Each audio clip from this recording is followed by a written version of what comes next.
जय हिंद दोस्तों। कैसे हैं आप लोग? उम्मीद है अच्छे होंगे और अच्छे से तैयारी भी कर रहे होंगे। देखिए आज 1 सितंबर 2023 है। तो आज का हम लोग करंट अफेयर्स देखने वाले हैं इसमें। और आप लोग को मैं बताना चाहता हूं कि अभी यदि आप लोगों ने अगर टेलीग्राम चैनल पे नहीं जुड़े होंगे आप लोग तो जुड़ जाइएगा। किलो आयस एकेडमी सर्च कीजिएगा टेलीग्राम में, ठीक है। और या फिर आपको वीडियो के डिस्क्रिप्शन में भी मिल जाएगा लिंक, वहां से भी आप लोग जा करके जुड़ सकते हैं। वहां पे मैं पिछले जो अभी जितना भी पूरे महीने भर का जो अगस्त का जो करंट अफेयर्स है वो सभी पढ़ाए, उन सभी उसका जो पीडीएफ है उन सभी को मैं उसमें डालने वाला हूँ। तो आप लोग वहां से जा करके उसको डाउनलोड कर लीजिएगा, ठीक है। और अच्छे से आप नोट्स वगैरह जो भी आपको यूज करना है उसका कर सकते हैं, ठीक है। और देखिए वीडियो लेट हो गया है क्योंकि तबीयत थोड़ा सही नहीं है, लगातार कुछ ना कुछ थोड़ा प्रॉब्लम हो ही रहा है, तो इस कारण से लेट हो गया। अदरवाइज हमेशा हर रोज सुबह 5 बजे आपको वीडियो मिलता है। चलिए देखते हैं आज हम लोग को क्या पढ़ना है। तो आज हम लोग देखेंगे, जैसे मैप प्रैक्टिस करते हैं उसी के अंतर्गत हम लोग देखेंगे कि जो अमेरिका और पलाऊ के बीच में एक समुद्री संबंध जो है यहाँ पे ये लोग समझौता कर रहे हैं इस पे, तो इसके बारे में देखने वाले हैं, ठीक है। उसके बाद से भारत और न्यूजीलैंड ने भी यहाँ पे नागरिक उड्डयन के क्षेत्र में आपस में ये लोग समझौता किए हैं, तो इसके बारे में भी देखना है, ठीक है। सब मैप बेस्ड क्वेश्चन है, ज्यादा समय नहीं लगेगा, ठीक है। वैश्विक अनुसंधान गठबंधन, इसके बारे में भी हम लोग थोड़ा बेसिक चीजें देखेंगे। और हमारा एक एडिटोरियल है, बहुत इंपॉर्टेंट है, राजकोषीय संघवाद। आपको हमेशा इससे लगभग इससे जुड़ा हुआ प्रश्न प्रीलिम्स और मेंस में हमेशा आपको देखने के लिए मिलेगा और अभी काफी चर्चे में है, बहुत ज्यादा इंपॉर्टेंट टॉपिक है ये। एकदम आसानी से एकदम आसान भाषा में आपको इसको समझाऊंगा, बताऊंगा, ठीक है। एडिटोरियल है, ठीक है। ये इंडियन एक्सप्रेस का एक एडिटोरियल है, तो हम लोग इसको अच्छे से डिस्कस करेंगे, ठीक है। बाकी न्यूज में अभी देख रहे हैं सुपर मून वगैरह के बारे में, जो बेसिक चीजें हैं मैं 2 बार अलग से पढ़ा चुका हूँ पहले ही, तो इसलिए मैं उस सब चीजों को नहीं बता रहा हूँ, ठीक है। जो इंपॉर्टेंट चीजें मैं उसी को बता रहा हूँ। तो चलिए शुरुआत करते हैं, ठीक है। और देखिए वीडियो को जरूर लाइक कमेंट कीजिएगा और जो लोग सब्सक्राइब नहीं किए हैं कर लीजिएगा, ताकि एक जुड़ाव बनता है, तो आप लोग भी अपने टाइम पे एक परफेक्टली शेड्यूल वाइज मेरे साथ आप लोग अपना तैयारी करते हैं, ठीक है। और मैं अभी आधुनिक भारत का भी यहाँ पे क्लास चालू कर रहा हूँ, तो आपको मैं पिछले जो है क्वेश्चन अभी हम लोग शुरुआत किए हैं क्वेश्चन एनालिसिस करना, जितने भी पिछले साल जो क्वेश्चन पूछे गए उन सभी को, तो उसको भी आप जा करके जरूर देखिएगा। बहुत ज़्यादा हेल्पफुल है आपके लिए कि हिस्ट्री को हम लोग किस तरीके से पढ़ना चाहिए, खास करके आधुनिक भारत से हम लोग शुरुआत कर रहे हैं, ठीक है। तो देखिए मैप में हम लोग देखेंगे पलाऊ को, ठीक है। ये वर्ल्ड मैप है, वर्ल्ड मैप में देखिए आपको यहाँ पे पलाऊ दिख रहा है। आप उसी को थोड़ा सा और नजदीक करेंगे तो आपको यहाँ पर पलाऊ का एरिया दिखेगा, ठीक है। ये डॉट डॉट वाले जो क्षेत्र हैं इतना ही है पलाऊ, ठीक है। तो ये पलाऊ वाला क्षेत्र है, ध्यान रखिएगा। और ये आपको दिखेगा कि आप देख रहे हैं ये इक्वेटर है, इक्वेटर के जस्ट उत्तरी क्षेत्र में, बहुत ज्यादा इक्वेटर के लगभग करीब में आपको दिखेगा ये, ठीक है। पापुआ न्यू गिनी और इंडोनेशिया के, आप अगर इंडोनेशिया को देखते हैं तो आपको ये इंडोनेशिया के उत्तर पश्चिमी क्षेत्र में आपको देखने को मिलेगा, पापुआ न्यू गिनी के उत्तरी क्षेत्र में, ऑस्ट्रेलिया के उत्तरी क्षेत्र में, ठीक है। यहाँ पे है पापुआ न्यू गिनी, ठीक है। फिलीपींस के आप देख रहे हैं कि लगभग आपको दक्षिण पूर्व में आपको देखने को मिलेगा, ठीक है। तो इस तरीके से आपको ये थोड़ा सा मैप जरूर देखना है, ठीक है ना, क्योंकि आप ये देख रहे हैं क्योंकि यहाँ से अभी देखिए ये पैसिफिक ओशन में भी है, ठीक है। इस क्षेत्र में देखिए न्यूज में क्यों है, क्योंकि अमेरिका जो है वो पलाऊ के साथ एक समुद्री संबंध पर समझौता यहाँ पे कर रहा है, ठीक है। तो ये कहीं ना कहीं देखिए हमारे लिए तो इम्पोर्टेंट नहीं है, मतलब उस तरीके से नहीं है कुछ मेन इसमें बातें, लेकिन मैप इम्पोर्टेंट है, ठीक है। क्योंकि हमारे लगभग हम लोगों का जो एक एरिया है यहाँ पे सर्कल में आप देख रहे हैं कि लगातार जो है अमेरिका का भी अब प्रभाव बढ़ रहा है, प्लस आप देख रहे हैं कि चाइना का भी प्रभाव पहले से ही बढ़ रहा है उधर साइड में, ठीक है। तो हम लोग को थोड़ा सा मैप में जरूर देखना है। देखिए इसके संबंध में कुछ बातें हैं, ठीक है। कई बार इधर से प्रश्न जो आता है मैप बेस्ड, तो इसलिए हम लोग देख लेते हैं। हाल ही में संयुक्त राज्य अमेरिका तथा पश्चिम प्रशांत महासागर के देश पलाऊ गणराज्य ने समुद्री संबंध को बढ़ाने के लिए विस्तारित द्विपक्षीय कानून प्रवर्तन समझौते पर हस्ताक्षर किए। यह समझौता अमेरिकी तटरक्षक को पलाऊ अधिकारी की उपस्थिति के बिना भी पलाऊ की ओर से उसके विशेष आर्थिक क्षेत्र में समुद्री समुद्र में नियमों को लागू करने का अधिकार देता है। इस समझौते से समुद्री कार्यक्षेत्र पर जागरूकता बढ़ाने और पलाऊ के ईईजेड के भीतर अवैध और अनुसूचित अनियमित मछली पकड़ने से रोकने में मदद मिलेगी। ठीक है, तो हम लोग ये कह सकते हैं कि पलाऊ के क्षेत्र में जो आर्थिक क्षेत्र होते हैं, विशेष आर्थिक क्षेत्र, ठीक है, हम लोग मैं इसको पढ़ा चुका हूँ ईईजेड को। मतलब विशेष आर्थिक क्षेत्र ऐसे क्षेत्र होते हैं जब एक सर्कल होता है, ठीक है, लगभग 200 नॉटिकल मील के आसपास होता है। उसमें आप देखते हैं कि वो क्षेत्र पूरा लगभग जो देश है उस देश के पूरे सर्कल में होता है, ठीक है, जहां तक समुद्री एरिया जगह है वहां तक, ठीक है ना। तो ये जितना अधिकार क्षेत्र है ये यहाँ पे पलाऊ का है। तो इस क्षेत्र में लगभग आपको ये कह सकते हैं कि अमेरिका के द्वारा भी पूरे क्षेत्र का मैनेजमेंट किया जाएगा, ठीक है। तो थोड़ा सा ये बातें याद रखेंगे। और मैप भी हम लोग देखा। एक और हम लोग देखेंगे यहाँ पे भारत और न्यूजीलैंड, यहाँ पे जो है जो न्यूजीलैंड के साथ जो है भारत मिलकर के नागरिक उड्डयन के संबंध में यहाँ पे एक समझौता पर हस्ताक्षर किया है, ठीक है। तो हम लोग सबसे पहले मैप देखते हैं। मैप में आप देखेंगे कि न्यूजीलैंड कहाँ पे, यहाँ पे, ठीक है। ये जो है साउथ पैसिफिक ओशियन, ठीक है, यानी कि दक्षिणी प्रशांत क्षेत्र में आपको दिखेगा, ठीक है। और ऑस्ट्रेलिया के जस्ट एक हम लोग कह सकते हैं कि दक्षिण पूर्वी क्षेत्र में, ठीक है, आपको ये न्यूजीलैंड देखने को मिलता है। यहाँ पे ऑस्ट्रेलिया देख रहे हैं, ठीक है, पापुआ न्यू गिनी, ठीक है। यहाँ पे आप पलाऊ जो देखे, ठीक है, तो इस जगह पर है ये। चलिए देखते हैं कुछ खास बातें। भारत और न्यूजीलैंड ने नागरिक उड्डयन में सहयोग को बढ़ावा देने के लिए एक समझौते ज्ञापन पर हस्ताक्षर किए, ठीक है। तो इसके बारे में इम्पोर्टेंट है, याद रखना। नागरिक उड्डयन के संबंध में जो है हम लोग ने न्यूजीलैंड के साथ एक तरीके से हम लोग समझौता किए, ठीक है। इसके अतिरिक्त दोनों देश जो है कृषि मंत्रियों के बीच एक बैठक हुई, जिसमें उन्होंने न केवल कृषि सहयोग को बढ़ावा देने के लिए अपनी प्रतिबद्धता की पुष्टि की, बल्कि भारत में वैश्विक अनुसंधान गठबंधन में शामिल होने के भी ये लोग आमंत्रित किया गया है, ठीक है। भारत को जो है ये लोग ये चाह रहे हैं कि वैश्विक अनुसंधान गठबंधन यानी कि GRA, ठीक है, में शामिल भी ये हो जाए, ठीक है। तो हम लोग को थोड़ा सा देखना पड़ेगा कि ये वैश्विक अनुसंधान गठबंधन क्या है, GRA क्या है, ठीक है। तो हम लोग उसको देखने वाले हैं अभी, लेकिन थोड़ा सा हम लोग समझौते का और कुछ मुख्य विशेषता देख लेते हैं, ठीक है। तो हवाई सेवा समझौता जो है 2016 को, इसी को हम लोग 2016 में भी प्रयास किए थे, लेकिन अभी क्या है, इसी को हम लोग आगे बढ़ाते हुए लगभग अब हम लोग इस पे और आगे बढ़ करके हम लोग इस पे कार्य करना चाहते हैं। तो उसी के उद्देश्य से भारत न्यूजीलैंड जो है के बीच विमानन साझेदारी को और मजबूत करना है। नागरिक उड्डयन के क्षेत्र में सहयोग में नए मार्गों का निर्धारण, कोर्ट से सेवाएं और सहायता अधिकार और क्षमता पात्रता शामिल है। न्यूजीलैंड की एयरलाइंस गंतव्यों के लिए उड़ान भर सकती है, जबकि भारतीय एयरलाइंस ऑकलैंड, वेलिंगटन भारत में 6 और न्यूजीलैंड में 3 अतिरिक्त बिंदुओं पर सेवा दे सकती है, जैसे कि भारत की सरकार के द्वारा निर्धारित किया गया है, ठीक है। तो भारत में यहाँ पे 6 लोग, हम लोग इधर न्यूजीलैंड में 3 क्षेत्र जो है वहां पे हम लोग सेवा दे सकते हैं, ठीक है। तो इस तरीके से बातें इसमें की जा रही है। दोनों देशों की एयरलाइंस किसी भी प्रकार के विमान का उपयोग करके असीमित कार्गो सेवाओं को स्वतंत्र रूप से संचालित कर सकती हैं। मध्यवर्ती बिंदुओं पर रुकने और निर्दिष्ट मार्ग बिंदुओं के द्वारा प्रतिबंधित किए बिना अपनी सेवाओं को भविष्य के लिए विस्तारित करने का भी अधिकार है। इस सब समझौते में ये सब बातें की गई हैं, ठीक है।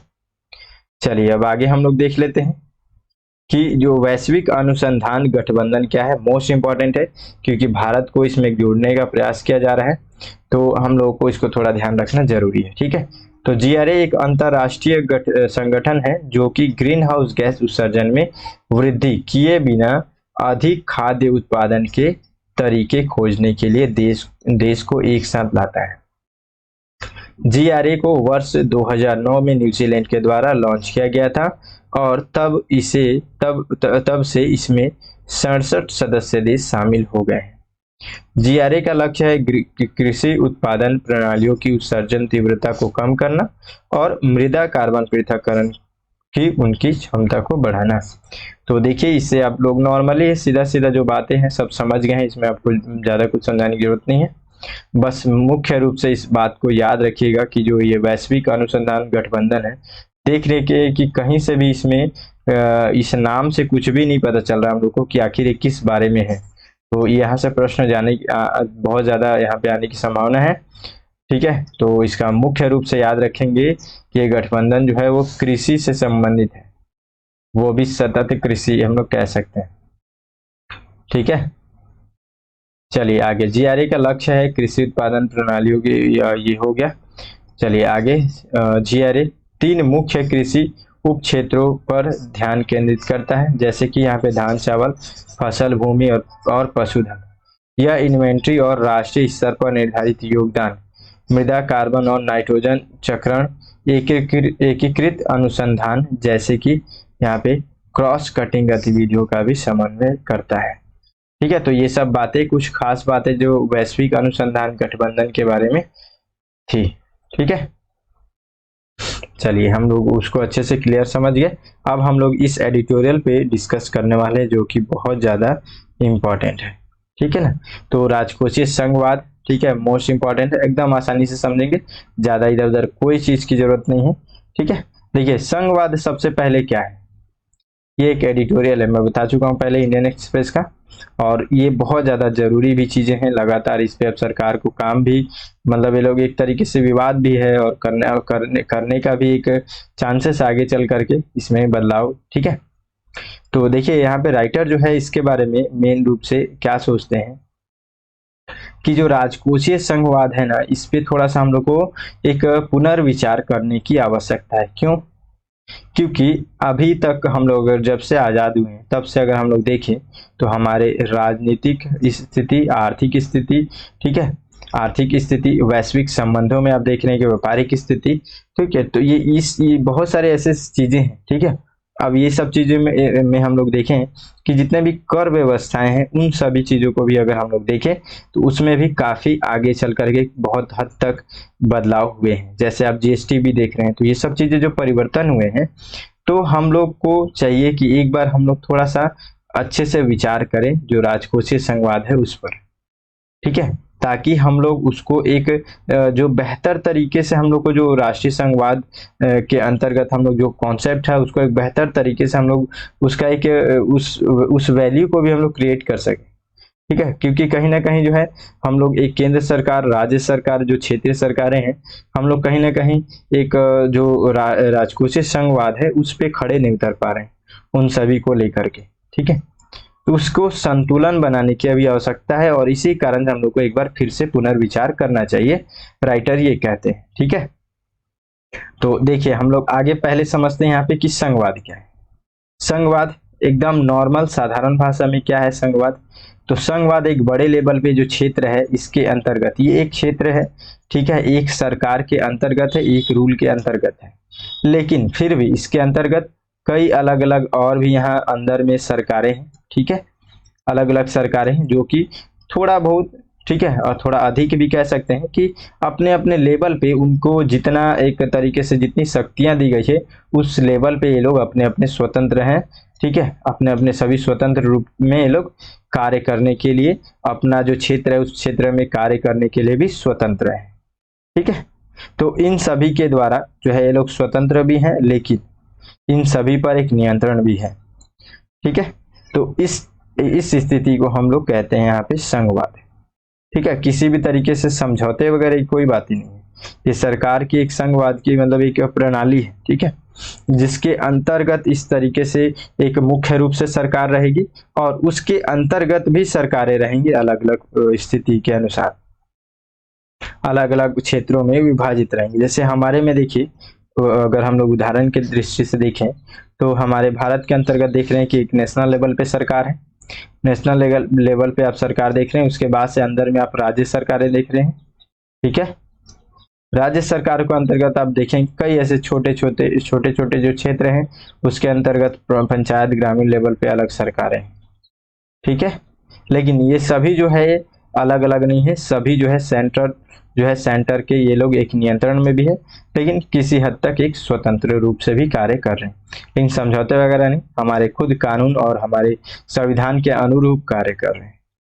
ठीक है, अब हम लोग कहेंगे कि राजकोषीय संघवाद क्या है। संघवाद समझ में आ गया, अब राजकोषीय संघवाद क्या है। ठीक है, तो राजकोषीय संघवाद तब आता है जब इसमें वित्तीय फाइनेंस के रूप में हम लोग इसको देखते हैं।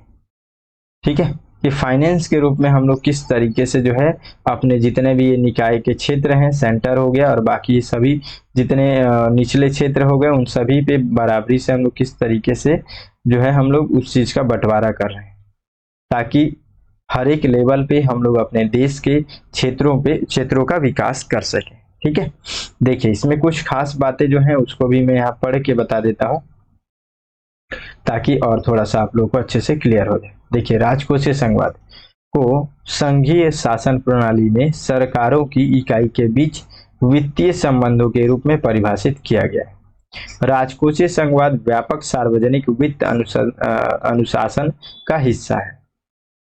ठीक है, वेलेस ई ऑक्स ने 1999 में इसे इस रूप में परिभाषित किया। तो इनके अनुसार जो है कुछ परिभाषा दी गई, ठीक है, राजकोषीय संघवाद के बारे में। तो उसको हम लोग उस ए टू जेड हम लोग जैसा वैसा हम लोग को देखना पड़ेगा। तो देखते हैं, राजकोषीय संघवाद का संबंध यह समझने से है कि कौन से कार्य और उपकरण सबसे अच्छे केंद्रीकृत हैं, जिन्हें सरकार के विकेंद्रीकृत स्तरों के क्षेत्र में सबसे अच्छी स्थिति में रखा गया है।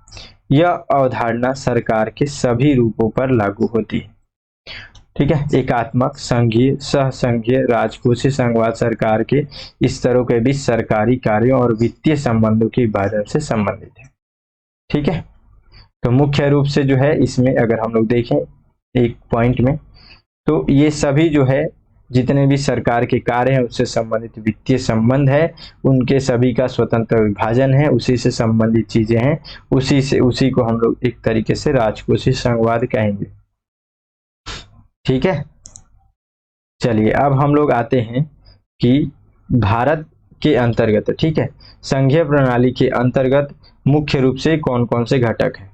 तो इसमें 3 घटक हैं, ठीक है, जो सबसे महत्वपूर्ण इनका एक घटक यानी कि बेस पॉइंट है। उसमें क्या क्या है, तो सबसे पहला है भारत के संविधान के अनुसार देखेंगे तो अनुच्छेद 1 में, ठीक है, अनुच्छेद 1 में क्या कहा गया है कि भारत राज्यों का एक संघ होगा। ठीक है, तो एक ये मुख्य रूप से घटक है, जिसके कारण से हम लोग देखते हैं कि संघीय प्रणाली जो है शुरुआत होती है यहाँ से, और मतलब एक उस पे एक बेस है ये सब तीनों। ठीक है, अब देखिए संविधान की 7वीं अनुसूची में जो है यहाँ पे आप देखेंगे कि सूचियों के तहत अलग अलग सूचियां हैं। अब देखेंगे केंद्र के लिए अलग है, राज्य सूचियां अलग है, समवर्ती सूचियां अलग है। यानी कि इस सूची में क्या किए गए हैं, कहीं ना कहीं इसमें भी आपको दिखेगा कि सरकारों के अपने अपने कार्य को निर्धारित किए गए हैं अलग अलग तरीके से अपना कार्य करने के लिए, है ना। तो ये भी एक इसके अंतर्गत मुख्य रूप से घटक है। उसके बाद से संविधान के अनुच्छेद 280 के अनुसार यहाँ पे शुद्ध केंद्रीय करों और विभिन्न अन्य अनुदानों के ऊर्ध्वाधर और क्षैतिज पुनर्वितरण की सिफारिश करने के लिए हर 5 साल में वित्त आयोग के गठन का भी अनिवार्य यहाँ पे किया गया है अनुच्छेद के अनुसार। तो ये 3 बेस है जिससे हम लोग को मतलब एक एग्जैक्ट रूप में पता चलता है कि हमारे सरकार के अंतर्गत जो संघीय जो राजकोषीय संघवाद है उसको अब यहाँ पे इस बेस पे हम लोग लागू करके चल रहे हैं। ठीक है, सब संविधान के अनुरूप बातें की जा रही है। अब राइटर के अनुसार यहाँ पे कुछ बातें ये है कि अगर हम लोगों को राजकोषीय संघवाद अगर हमारे संविधान के अनुसार आप देख रहे हैं कि उसमें भी इस तरीके की बातें की गई हैं, तो आखिर जो है हम लोगों को जो राजकोषीय संघवाद है उसको जिस तरीके से चल रहा है और अभी के मामले में जितना इतने सालों तक जो एक बदलाव हो गए हैं उन सभी को मैनेज करने के लिए हम लोग को पुनर्विचार करना चाहिए। ठीक है, लेकिन पुनर्विचार करने के लिए के पीछे तर्क क्या है, क्या ऐसा कारण है जिसके कारण से हम लोग को उसके लिए फिर से पुनर्विचार करना पड़ रहा है। तो अगर आपसे प्रश्न पूछा जाए कि क्या कारण है ऐसे जिससे कि हम लोगों को राजकोषीय संघवाद को पुनर्विचार करने की आवश्यकता है, तो आप ये कारण के रूप में इस चीज को लिख सकते हैं। ठीक है, अगर आपसे पूछा जाए कि इसके पक्ष में तर्क दीजिए तो आप बिल्कुल तर्क दे सकते हैं। ठीक है, इन सभी चीजों से अगर हम लोगों को ये पूछा जाए कि हम लोगों को जो ये पुनर्विचार करने की क्या आवश्यकता है, ठीक है, तो हम लोग इसके बारे में लिख सकते हैं। ठीक है, तो चलिए हम लोग देखते हैं कि ऐसे क्या क्या जो चीजें हैं जिसके कारण से हम लोगों को जो राजकोषीय संघवाद है उसमें फिर से विचार करने की आवश्यकता है। एकदम आसानी से दिमाग को शांत रख के समझिए, बस एकदम इजी तरीके से मैं बता रहा हूँ आपको। ठीक है, बाजार संचालित आर्थिक संरचना की तरफ तीव्र झुकाव। अभी भारत की स्थिति में हम लोग देखें तो भारत जो है एक तरीके से हम लोग जिस तरीके से इकोनॉमिक क्षेत्र में आगे बढ़ते जा रहे हैं लगातार, ठीक है, तो हम लोग ये भी चीजें यहाँ पे देख रहे हैं कि किस तरीके से हम लोग अब बाजार के अनुसार भी अभी हम लोग का देख रहे हैं कि जिस तरीके से आर्थिक व्यवस्था देख रहे हैं लगातार हम लोग आगे की ओर बढ़ते जा रहे हैं, लगातार विकास डेवलपमेंट, ये सब बहुत सारी ऐसी चीजें हम लोग जो है अभी आगे की ओर डेवलप करते जा रहे हैं। ठीक है, यानी कि इसमें कहीं ना कहीं बाजार का भी एक बहुत बड़ा भी रोल हम लोग ने देख रहे हैं हम लोग उसमें भी। ठीक है, तो इन सभी चीजों के अनुसार हमारे आर्थिक व्यवस्थाएं जिस टाइप से बढ़ रही है, ठीक है, और हम लोग भी उस तरीके से लगातार उसके साथ आगे बढ़ रहे हैं। हम लोगों ने किसी भी तरीके से बाजार में बहुत ज्यादा हस्तक्षेप नहीं किए।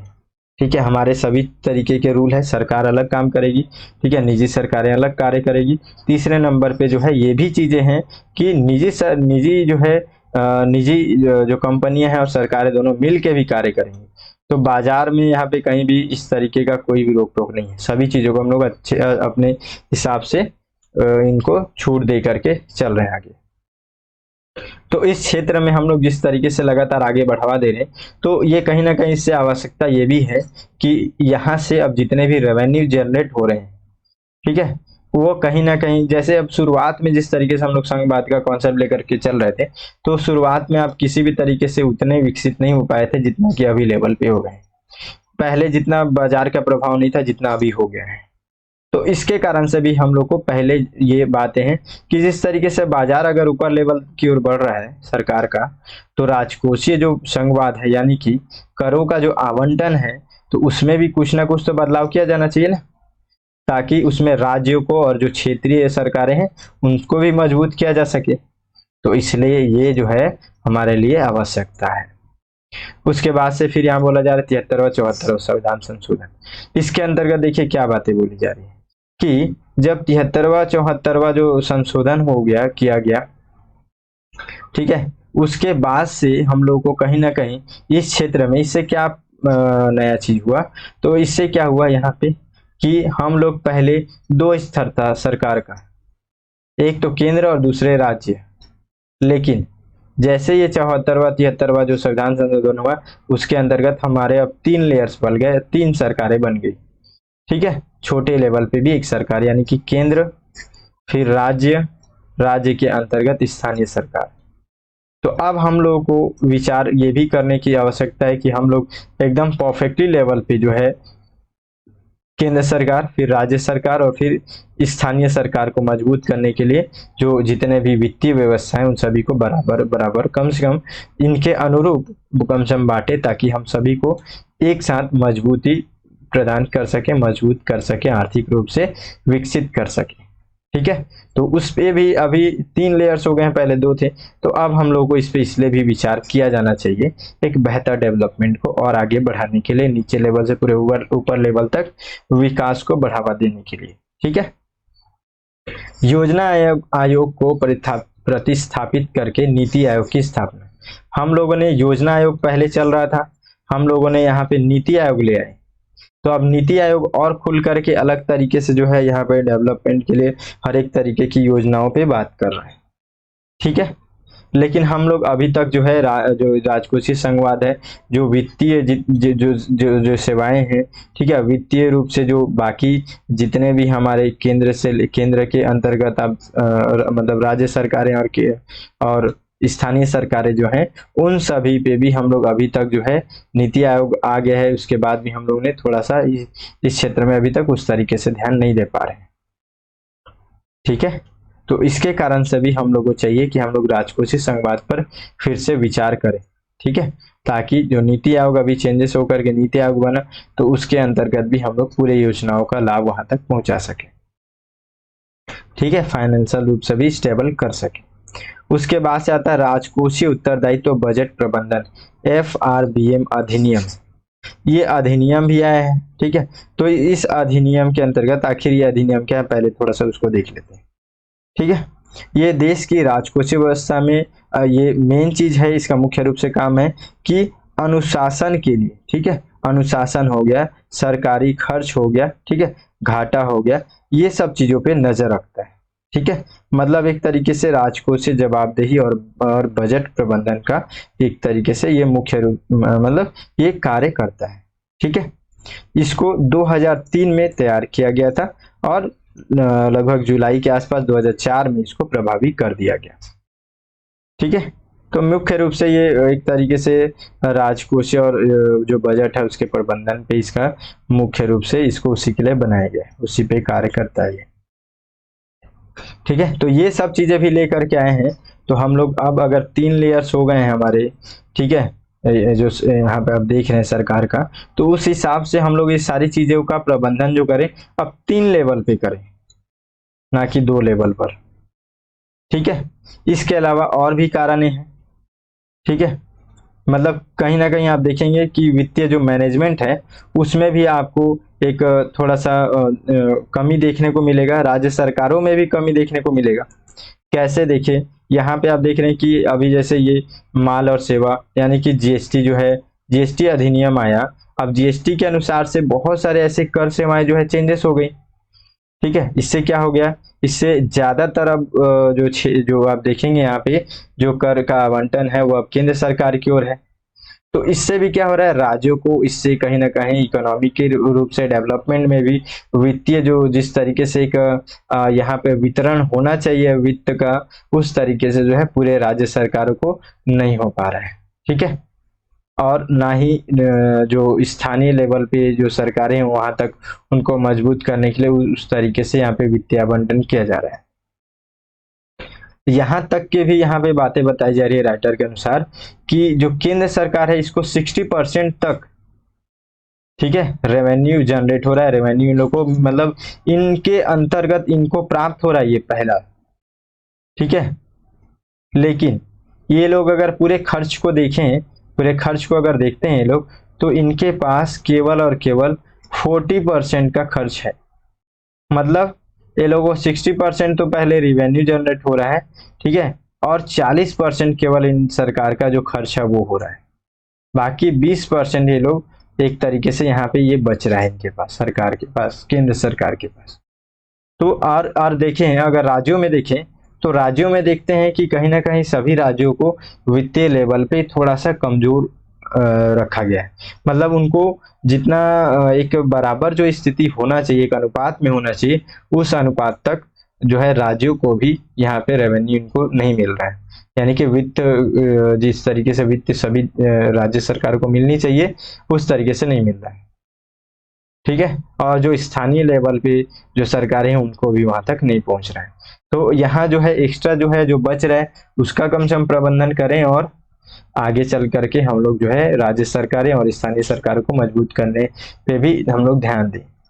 तो इसलिए भी हम लोग को राजकोषीय संघवाद जो है उस पर एक बार पुनर्विचार करना चाहिए और परफेक्टली हम लोग को उस पर काम भी करना चाहिए, ताकि हमारे देश जो हमारा जो लेवल है, विकास का लेवल है, हर तरीके से हम लोग और आगे और बेहतर तरीके से आगे बढ़ सके। तो ये आवश्यकता के ऊपर जो है यहाँ पे राइटर्स बात कर रहे हैं, ठीक है। आवश्यकता क्या है, ये सारी चीजें कंडीशंस। अब जो है यहाँ पे राइटर्स ये भी बताते हैं कि हम लोगों को क्या क्या ऐसा चीज करना चाहिए जिससे कि हम लोग जो है हमारे राजकोषीय संघवाद को मजबूत कर सकेंगे, बेहतर कर सकेंगे उसको। तो उसके लिए कुछ कुछ उपाय भी बता रहे हैं, समझिएगा उपाय को। समता उन्मुख अंतर सरकारी हस्तांतरण, ठीक है, ये क्या है, तो देखिए केंद्र सरकार से राज्यों को आवंटित धनराशि जैसे कि अंतर सरकारी हस्तांतरण को इस तरह से अभिकल्पित किया जाना चाहिए कि यहाँ पे समानता को बढ़ावा दे सके। मतलब यहाँ पे हम लोग इस तरीके से उसका जो जितने भी यहाँ पे हम लोग हमारे पास जो धनराशि है, ठीक है, तो उन सभी को हम लोग इस तरीके से कुछ मैनेजमेंट करें जिससे कि सरकार, जो केंद्र सरकार है, उसके जितने खर्च हैं उतना खर्च उसका प्राप्त हो बिल्कुल। उसके बाद से फिर राज्य सरकारों को भी उनके खर्च के हिसाब से परफेक्टली उनको भी मिल जाए, और फिर उसके अनुसार जो है स्थानीय सरकार है उनको भी अपने उनके अनुपात के अनुसार उनको भी अपना खर्च मिले, ताकि सभी बराबरी लेवल पे डेवलपमेंट की ओर आगे बढ़ सके। ठीक है, और जब इस तरीके से विकास होगा तो पूरे देश का विकास होगा। 36 और ऊर्ध्वाधर राजकोषीय असंतुलन, ठीक है, इसको मैनेजमेंट किया जाए तो इसमें क्या है, तो 36 असंतुलन यानी कि विभिन्न राज्यों के बीच जो असमानताएं हैं वो, फिर ऊर्ध्वाधर असंतुलन मतलब केंद्र और राज्य सरकारों के बीच में, ठीक है, इनके बीच असंतुलन। अब दोनों को ही यहाँ पे संबोधित करना अत्यंत आवश्यक है। हस्तांतरण के फॉर्मूले को यहाँ पे इस प्रकार से अभिकल्पित किया जाना चाहिए कि ये दोनों प्रकार के असंतुलन पर विचार करें ताकि संसाधनों का उचित आवंटन सुनिश्चित किया जा सके। ठीक है, तो जितने भी हम लोगों के राज्य सरकार, केंद्रीय सरकार के अंतर्गत स्थानीय सरकार सभी को एक लेवल पे देखते हैं और उसको जितने भी असमानता है उसको दूर करने का प्रयास करें और उसी तरीके से वित्त का भी आवंटन करें हर सभी को बराबरी लेवल पे। ठीक है, ताकि उससे भी हम लोग जो है अपने जो राजकोषीय संघवाद है उसको हम लोग मजबूती प्रदान कर सकेंगे। ठीक है, चलिए अगले लेवल पे ये बता रहे हैं कि प्रदर्शन आधारित अनुदान। ठीक है, इसके अनुसार क्या बातें बताई जा रही, तो प्रदर्शन आधारित अनुदान शुरू किए जाने चाहिए जो स्वास्थ्य और शिक्षा संकेतकों में सुधार जैसे कुछ विकासात्मक लक्ष्यों की प्राप्ति के लिए राज्यों को पुरस्कृत किया जाए। ठीक है, और यह राज्यों को प्रभावी शासन और परिणामों पर ध्यान केंद्रित करने को भी यहाँ पे प्रोत्साहित करेगा। ठीक है, तो किस इस प्रकार से प्रदर्शन आधारित अनुदान के रूप में भी हम लोग कार्य करके जो है राज्य सरकारों को एक थोड़ा सा प्रोत्साहन दे सकते हैं। तो ये भी एक इसके अनुसार फिर संवैधानिक सुधार के रूप में भी बातें किया जा रही है जिससे कि हम लोग जो है अपने जो राजकोषीय संघवाद है उसको बढ़ावा दे सकेंगे, मजबूत कर सकेंगे। देखिए इसमें क्या है, इसमें क्या बताई जा रही है, मोस्ट इंपॉर्टेंट है ये कि संवैधानिक सुधार, संविधान के अंतर्गत भी हम लोग कुछ ना कुछ सुधार करने चाहिए।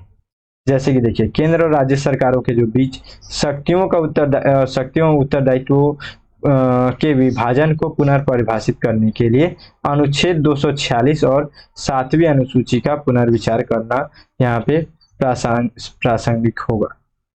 इससे यह स्पष्ट करने में मदद मिल सकती है कि प्रत्येक स्तर पर कौन से कार्य किए जाने चाहिए। ठीक है, इससे भ्रम कम होगा और दक्षता बढ़ेगी। ठीक है,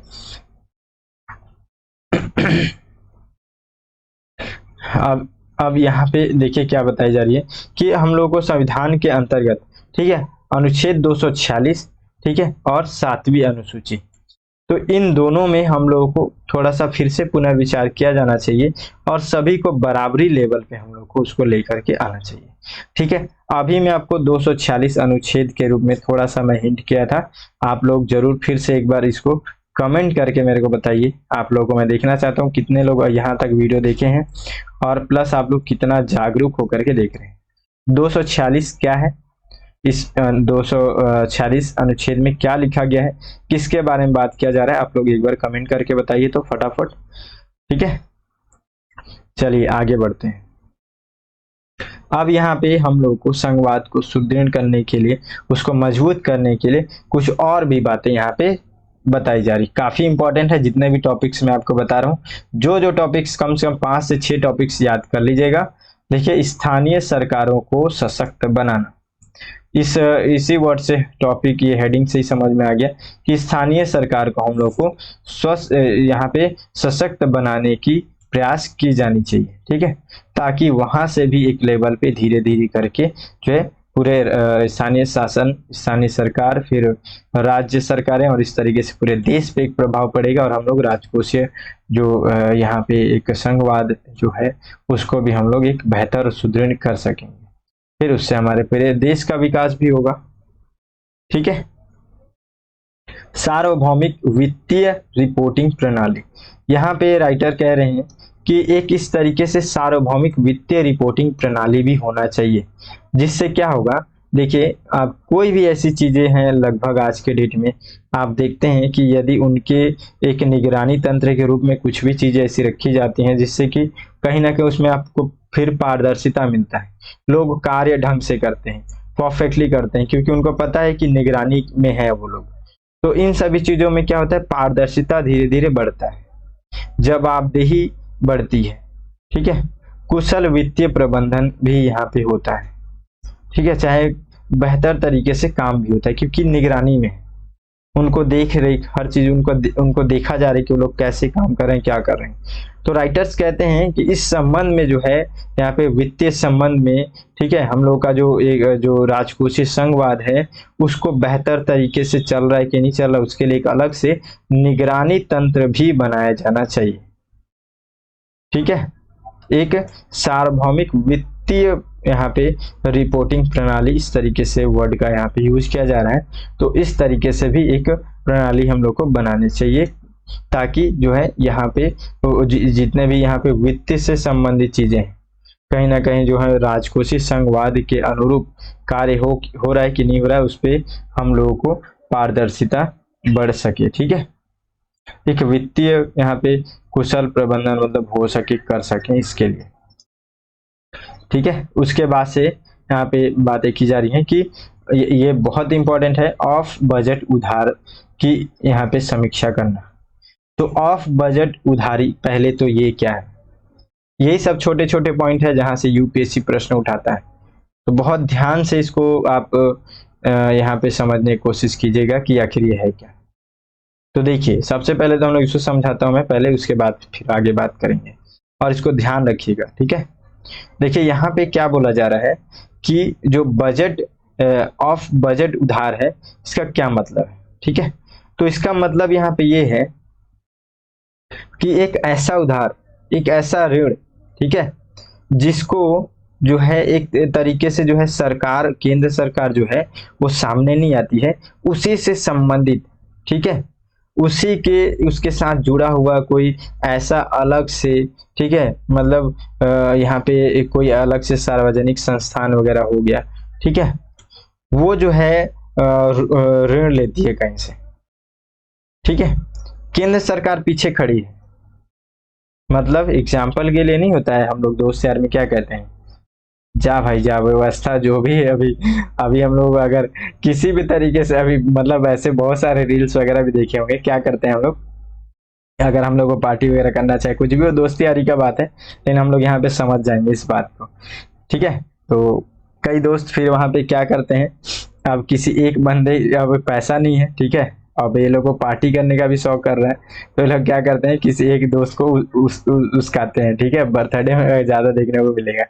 तो बाकी लोग क्या करते हैं, ठीक है, इस दोस्त को फोर्स करते हैं, जा भाई मैं खड़ा हूं यहाँ पे, ठीक है, तू किसी से भी उधारी वगैरह पैसा लेकर के जुगाड़ कर ले, ठीक है, हम लोग पार्टी करेंगे, फिर हम लोग जो है मैं खुद या फिर बाकी जो दोस्त है सब मिल करके हम लोग उस पैसे को दे देंगे, यानी कि उधारी को हम लोग जमा कर देंगे।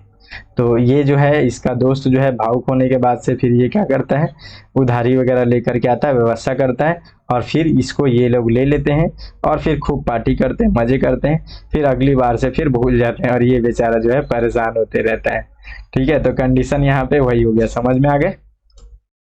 मतलब केंद्र सरकार क्या करती है, एक सपोर्ट के रूप में पीछे खड़ी रहती है, और इससे संबंधित अगर कोई भी ऐसी यहाँ पे सार्वजनिक संस्थान है, ये जो है उधार लेती है, तो यहाँ पे कहीं ना कहीं जो है जो केंद्र सरकार है वो फ्रंट में नहीं आई, प्लस इसको उधार भी मिल गया, पैसे भी मिल गए। तो इस क्षेत्र से भी यहाँ इस कंडीशन में भी क्या करते हैं, कहीं ना कहीं सरकार यहाँ से भी एक वित्तीय सपोर्ट मिल जाता है केंद्र सरकार को, ठीक है। और तो और ये जो उधार है, इस उधार को किसी भी तरीके से हम लोग ऋण के रूप में गणना नहीं करते हैं, ना ही इसको राजकोषीय जो हमारा राजकोषीय घाटा है उसके अंतर्गत रखते हैं, ना ही ऋण के संबंध में हम लोग इसको रखते हैं। ठीक है, अंदर की बातें हैं, दोस्त यारी की बातें हैं। दोस्त यारी में जब ये दोस्त जब भी इन लोग के पास जब याद दिलाने के लिए जाता है कि यार तुम लोग बोले थे कि जो पैसा उधारी लिया उसको हम लोग सब मिल करके चुकता कर देंगे, लेकिन जब ये पैसा ऐसा कहने के लिए जाता है पैसे के बारे में, तो ये लोग कहते हैं कि बस इतना ही दोस्ती थी। हाँ, दोस्ती यारी में बीच में पैसा लिया है, तो ऐसी बातें करते हैं लोग। ठीक है, तो यहाँ भी कुछ ऐसा ही कंडीशन है, इस पे कहीं पे भी कोई ही बातें नहीं होती, जबकि सरकार यहाँ पे अपने फायदे का काम भी कर लेता है। ठीक है, तो अब यहाँ पे क्या बोला जा रहा है कि इस बजट उधारी समीक्षा मतलब जो ऑफ बजट उधारी है इसकी समीक्षा की जानी चाहिए, और इसको कहीं ना कहीं हम लोग को एक तरीके से जो है इसको भी हम लोगों को इस राजकोषीय यहाँ पे वित्तीय प्रबंधन के अंतर्गत लेकर के आना चाहिए, राजकोषीय घाटे में इसको शामिल करना चाहिए। ठीक है, ताकि हम लोग को और ज्यादा पारदर्शिता बढ़े, जवाबदेहिता बढ़े, और हम लोग को एक मेन जो अगर सरकार कहीं से भी खर्च कर रही है तो उसको हम लोग को परफेक्टली जानकारी भी होना चाहिए। ठीक है, देखिए यह निश्चित करते हुए कि सभी वित्तीय लेन देन बजट में शामिल हैं, ऑफ बजट उधारी के मुद्दे को संबोधित यहाँ पे किया जाना चाहिए। इससे राजकोषीय प्रबंधन में प्रच्छन्न देनदारियों पर रोक लगेगी और पारदर्शिता भी बढ़ेगी। ऑफ बजट उधार क्या है? वे ऋण हैं जो सीधे सरकार के द्वारा नहीं लिए जाते हैं, बल्कि केंद्र सरकार के निर्देशों पर एक अन्य सार्वजनिक संस्थान के द्वारा लिया जाता है। ऐसी उधारी का उपयोग सरकार की व्यय आवश्यकताओं को पूरा करने के लिए किया जाता है, लेकिन ऋण की देनदारी जो है औपचारिक रूप से केंद्र पर नहीं है, इसलिए ऋण को यहाँ पे राष्ट्रीय राजकोषीय घाटे में शामिल भी नहीं किया जाता है। ठीक है, तो इसको भी हम लोग को कहीं ना कहीं मैनेजमेंट इसको बेहतर तरीके से हम लोग को एक मैनेजमेंट करके हम लोग को इसको भी एक इसमें पारदर्शिता लेकर के आने चाहिए। ठीक है, और पारदर्शिता के साथ भी जवाबदेही भी यहाँ पे फिर बढ़ेगा आगे। तो इन सभी चीजों के प्रबंधन के बारे में भी बात किया जा रहा है, तभी जो है हम लोग जो अपना राजकोषीय संघवाद है इसको और बेहतर और मजबूत कर सकते हैं। उसके अलावा विकास संकेतकों का अभिसरण करना क्या मतलब है? तो धन के आवंटन के प्रति व्यक्ति आय और मानव विकास सूचकांक जैसे आर्थिक एवं सामाजिक संकेतकों के संयोजन का उपयोग किया जाना चाहिए। यह दृष्टिकोण सुनिश्चित करेगा कि राज्य न केवल आर्थिक रूप से विकसित होंगे, बल्कि अपनी नागरिकों के समग्र कल्याण और सुधार पर भी ध्यान केंद्रित करेंगे। देखिए यहाँ पे ये बोला जा रहा है कि केंद्र सरकार जो है जिसके पास अगर एक्स्ट्रा बजट भी है बच रहा है, कहीं ना कहीं ऐसे क्षेत्र जो है जैसे ये प्रति व्यक्ति आय को बढ़ाने के लिए मानव विकास सूचकांक ये सब HDI, इन सभी को हमारे देश का सूचकांक बेहतर करने के लिए नीचे लेवल पे काम करना पड़ेगा।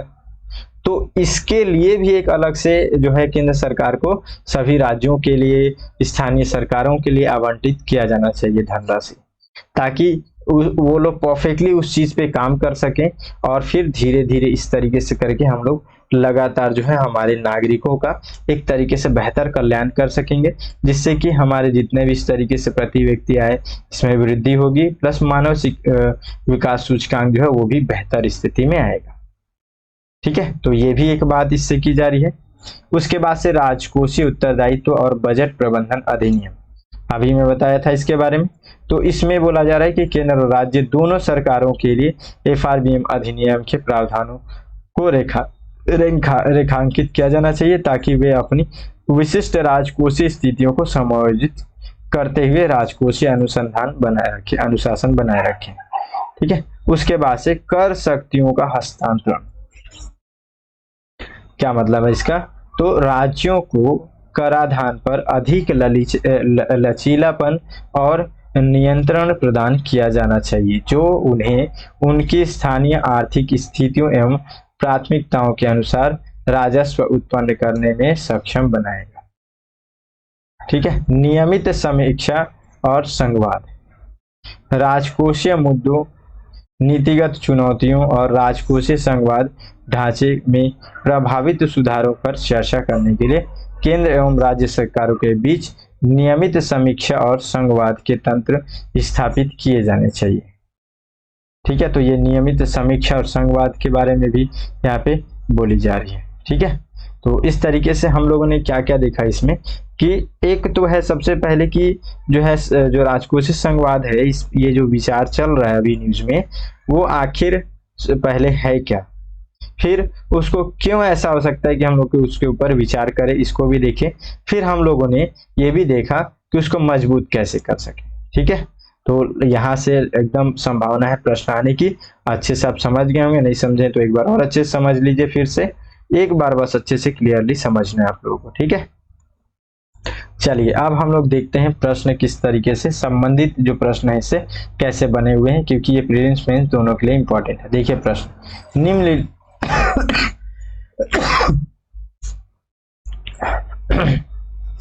निम्नलिखित में से कौन सी भारतीय संघवाद की विशेषता नहीं है? 2017 में ऐसा प्रश्न पूछा गया था। देखिए ऑप्शन ए है भारत में एक स्वतंत्र न्यायपालिका है, और दूसरा यहाँ पे बी है कि शक्तियों को केंद्र और राज्यों के बीच स्पष्ट रूप से विभाजित किया गया है, सी है संघीय इकाइयों को राज्यसभा में असमान प्रतिनिधित्व दिया गया है, और यह संघीय इकाइयों के बीच एक समझौते का परिणाम है। तो आपको इसमें से बताना है कि कौन सी भारतीय संघवाद की विशेषता नहीं है। ठीक है, तो लगभग आपको दिखेगा कि जो संघवाद है उसके अंतर्गत आपको स्वतंत्र न्यायपालिका संघवाद को दर्शाता है, शक्तियों में जो केंद्र और राज्यों के बीच जो स्पष्ट रूप से विभाजित किया गया है बिल्कुल संघवाद के अनुरूप विशेषताएं हैं, और यहाँ पे संघीय इकाइयों को राज्यसभा में असमान प्रतिनिधित्व दिया गया है। तो ये भी कहीं ना कहीं एक देखिए, क्योंकि आप जो देखते हैं यहाँ पे राज्यसभा लोकसभा है, तो राज्यसभा आप देखते हैं कि यहाँ पे डायरेक्टली निर्वाचित नहीं होते, जबकि जो लोकसभा में जो लोग होते हैं वो डायरेक्टली नागरिकों का एक प्रतिनिधित्व जिस तरीके से करते हैं, उनका चुनाव भी अलग प्रक्रिया से होता है। ठीक है, तो इसलिए यहाँ पे ये भी जो है असमान प्रतिनिधित्व, ये भी एक तरीके से संघवाद की विशेषता है, यहाँ पे है, उसके अंतर्गत आएगा। ठीक है, लेकिन यहाँ पे आप देखेंगे कि जो संघीय इकाइयों के बीच एक समझौते का परिणाम है बोला जा रहा है, समझौते का कोई परिणाम नहीं है। ठीक है, तो ये जो है नहीं है, विशेषता नहीं है। स्थानीय स्वशासन को किस एक अभ्यास के रूप में सबसे अच्छी तरह से समझाया जा सकता है? 2017 में पूछा गया प्रश्न है। ठीक है, तो स्थानीय स्वशासन को हम लोग किस एक अभ्यास के रूप में हम लोग समझ सकते हैं? तो संघवाद देखें, फिर लोकतांत्रिक विकेंद्रीकरण, प्रशासनिक प्रतिनिधिमंडल, फिर प्रत्यक्ष लोकतंत्र। तो यहाँ पे बी है लोकतांत्रिक विकेंद्रीकरण। विकेंद्रीकरण से ही हम लोग को देखते हैं कि जो है यहाँ पे सरकारों का जो लेवल है उसमें क्या करते हैं, अलग अलग जो मैनेजमेंट है, नियंत्रण है, अलग अलग क्षेत्र में बढ़ता है। उसी का स्वरूप यहाँ पे स्थानीय स्वशासन है, यानी कि केंद्र से फिर क्या हुआ, हम लोग को नीचे लेवल पे राज्य सरकारें बनी, राज्य सरकारों के अंतर्गत फिर अलग से स्थानीय स्वशासन भी बना, मतलब शक्तियों का बंटवारा, यहाँ पे सभी के अपने अपने लेवल पे शक्तियां दी गई हैं, ये विकेंद्रीकरण के अंतर्गत यहाँ पे दिख रहा है। ठीक है, देखिए इससे संबंधित अब एक मेंस प्रश्न है जिसको आपको अभ्यास करना है, लिखना है, और टेलीग्राम चैनल पे भी आपको ये अपलोड करना है। ठीक है, क्या है इसमें कि यहाँ पे देखेंगे कि भारत में राजकोषीय संघवाद की अवधारणा की व्याख्या करें और उन कारकों को स्पष्ट कीजिए जिनके लिए वर्तमान आर्थिक संदर्भ में इसके ढांचे के पुनर्मूल्यांकन की आवश्यकता है। अपने तर्कों के समर्थन में उदाहरण भी दीजिए। ठीक है, 10 अंक के 150 शब्दों में लिखना है। तो ये आपके लिए प्रश्न है, इसका अच्छे से आप लोग उत्तर लिखेंगे, समझेंगे, नहीं समझे तो एक बार फिर से अच्छे से समझिएगा और फिर इसका उत्तर लिखिएगा। ठीक है ना, तो इस तरीके से हम लोग आज का जो करंट अफेयर्स है उसको हम लोग कंप्लीट कर चुके हैं। वीडियो को जरूर एक लाइक कर दीजिएगा। ठीक है, और कमेंट भी कीजिएगा जो मैं आपसे प्रश्न पूछा हूँ। ठीक है, और फिर अगर आप लोग चैनल को सब्सक्राइब नहीं किए तो कर लीजिएगा। ठीक है, मिलते हैं फिर अगले वीडियो में। अच्छे से रहें, स्वस्थ रहें। ठीक है, और अच्छे से अपना स्टडी भी करें। मिलते हैं फिर अगले वीडियो में, तब तक के लिए जय हिंद।